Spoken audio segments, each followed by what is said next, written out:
Hollywood is plagued with strange and unbelievable curses. Some are wild coincidences, while others are just theories of occurrences, happening at odd times and odd places. From a franchise affecting anyone on the lead role, to lead actors allegedly being killed for a movie that was never made.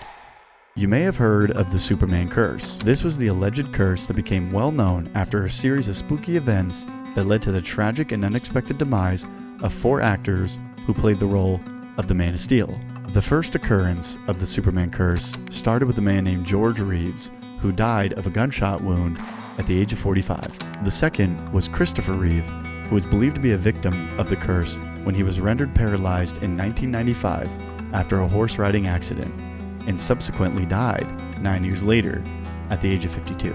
Another actor who fell victim to the Superman curse was a man by the name of Bud Collyer. Bud Collyer reportedly died of a circulatory problem, and one that was probably the most shocking of all was Lee Quigley, who featured as baby Superman and died at just 14 years old due to solvent abuse. This theory that the role was cursed was put to rest when Henry Cavill took the role of Superman. However, the Superman curse is not even the strangest and most unfortunate of all the Hollywood curses. Most of us know martial arts master Bruce Lee, who for many years single-handedly created an audience for martial arts films. In 1973, Bruce Lee was 32 years old and on the brink of international stardom. Then, on July 20th, he took a prescription drug for a headache and laid down for a nap. Bruce Lee never got up. Now, many people mourned Bruce Lee's death and also claimed that it was a family curse. Now, Brandon, his son, followed Bruce's path to the big screen as a star of martial arts films. And fight choreography to me is just a fascinating enterprise. And to me, it's so much more interesting than, a gunfight or a car chase. It's so much more balletic. If you're unfamiliar with the film that Brandon Lee lost his life on, the film is called The Crow, which is a film about a musician named Eric Draven, who was brutally murdered alongside his fiancée the night before their wedding by members of a violent inner-city gang. On the anniversary of their death, Eric rises from the grave and assumes the gothic mantle of the Crow, a supernatural avenger. In the scene that led to Brandon Lee's death, the actor was shot by a character played by Michael Massey. The gun was supposed to be loaded with blank ammunition, but during the second take, a failure resulted in tragedy. What happened on The Crow was when they put the dummy round in, they forgot to remove the primer. So you can see in there our dummy round. 3, 2, 1. Inside that barrel, we have the obstruction. The problem with that is when you put a blank in there, then after whatever's in there, be it rock, dirt, or a hung round, that round comes out flying at 3,000 to 5,000 PSI. So when we're ready, 3, 2, 1.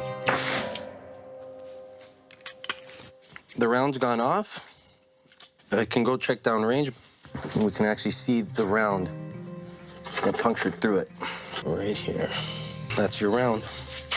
That was the hung round that got pushed into the barrel with just the primer cap, but it actually fired the round, so this would definitely be a lethal round. The scene was filmed as planned, but Brandon Lee did not get up from the ground after it ended. He was 28 years old when he was fatally shot on the set of his 5th feature, The Crow.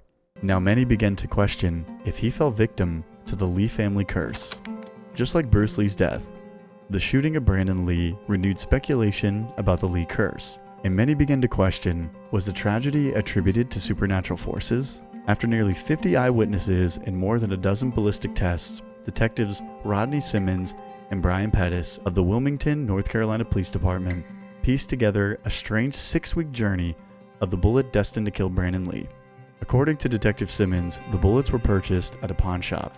The chain of negligence involved so many people that convicting any one of them was unlikely, and no criminal charges were filed. In the end, it seemed like Brandon Lee was truly a victim of circumstance. Or, as many others began to question, was he just the final casualty of the Lee curse? Is that gasoline I smell? No, man. No!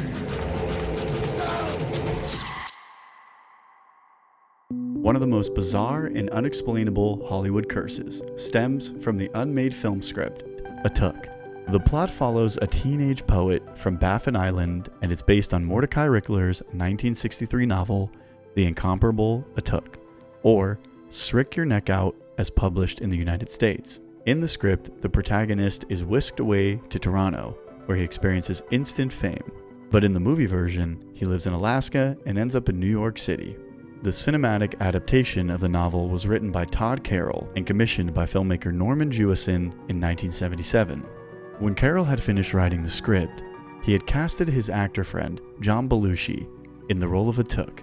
Belushi was interested in the project enough to take the part, but tragedy struck in March of 1982, when Belushi's trainer, Bill Wallace, discovered the actor dead in his hotel room. The cause of the death was determined to be drug-related, and Catherine Evelyn Smith, a rock groupie and backing vocalist, was identified as a drug supplier, and months later, she was charged with first-degree murder. In 1986, after losing their lead, the script went back on the market and was acquired by United Artists. Sam Kinison, an actor and comedian, was cast by United Artists. After Kinison gave his okay, production kicked off in 1988. But that production did not take long to come to a halt. As a matter of fact, the production didn't even make it to the 2-week mark, halting only 8 days after the start of production. Kinison lost interest after reading the screenplay. He started asking for the script to be rewritten and to have a part in the creative process. Now, the production company was not a fan of his actions, and ultimately, they sued. This would result in the production being put on hold again until 1992, which is when Kinison began negotiating once again. Unfortunately, on the evening of April 10, 1992, a drunk driver collided head-on with the car Kinison was driving to get to a comedy show. Kinison was severely injured and died only moments later. In 1994, the production team kicked off the search yet again and landed comedian John Candy, who dove into the script immediately upon landing the job.